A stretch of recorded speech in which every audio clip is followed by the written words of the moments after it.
Ori and the Blind Forest is a game that pulls at the heartstrings of everyone who plays it. It reflects feeling in a way that I think a lot of games struggle with. It goes to show that you don't need a huge budget, a giant studio, and a full price tag to make a great game that everyone loves. The visual style goes hand in hand with the music, and it truly has touched the hearts and minds of everyone, including myself. As humans, we have a true connection to nature, and I think this game brings that out in a visual and audio style respectively. So let's take a closer look at the game and its composer to see what makes the music of Ori so magical. Let's get started. Ori and the Blind Forest is composed by Gareth Coker. He is a British composer that has made music in films, games, and commercials. Gareth was educated at the Royal Academy of Music in London and at the University of Southern California. He lived in places like Hilversum in Holland, Baltimore, Utsunomiya in Japan, and Los Angeles. Gareth's style is melodically driven and is aimed to engrave itself into the listener's memory. It uses unique soundscapes that allow him to apply it in ways that enhance the story. Moon Studios found Gareth and asked him if he wanted to do a soundtrack for a new game they were producing. He humbly agreed to their offer and started writing ideas down. Moon Studios gave him access to everything they were working on at all times. He got to play a prototype of the game even before Ori was even a character.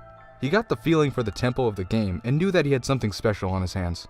In an interview, Gareth said he composed music to have a sort of beat, not an electronic beat, but more of a natural beat that can give suspense, sadness, happiness, and basically any emotion. Another thing I found fascinating was that he said when writing upbeat music he needed to be pretty pissed off to actually make good music. It's also vice versa when it comes to sad music with him. He needs to be in a happy mood to make the best music possible. He says that might just be him, but I've had those moments where I'll make a piece that is the completely opposite mood of what I'm feeling. So Gareth, I'm with you on that one, buddy. He says sometimes he gets music block, but not as much as other composers. When he does, he doesn't fight it, but drops what he's doing and does literally anything other than composing to draw inspiration. He used both orchestral and electronic instruments in the soundtrack, and it blends very nicely. Gareth really likes to use simple themes that dive into the mind of the player and stir up thoughts that really make them feel attached to the game. When the game was done, they couldn't believe the level of success that the game had and how much it seemed to capture people's imaginations. After Ori, Gareth was approached by several game development teams to do soundtracks.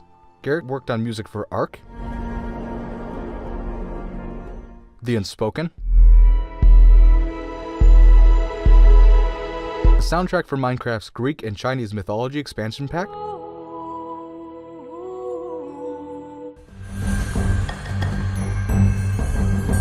Primal Carnage, The Mean Greens, and last but not least, Momentum. These opportunities were opened up because of Ori, and I can't wait to hear more from this guy. His music is, to put shortly, amazing. If you want more information on Gareth composing Ori and the Blind Forest, there are many interviews that can go into more detail than I can. There's a lot of stuff that's really interesting in it, so I recommend checking it out. Ori is a special game. It's a game about love, hate, and essentially life. It toys with your emotions, and I'm not gonna lie, I may have shed a tear or two at the end. For Gareth and the orchestra, rehearsal went something like this.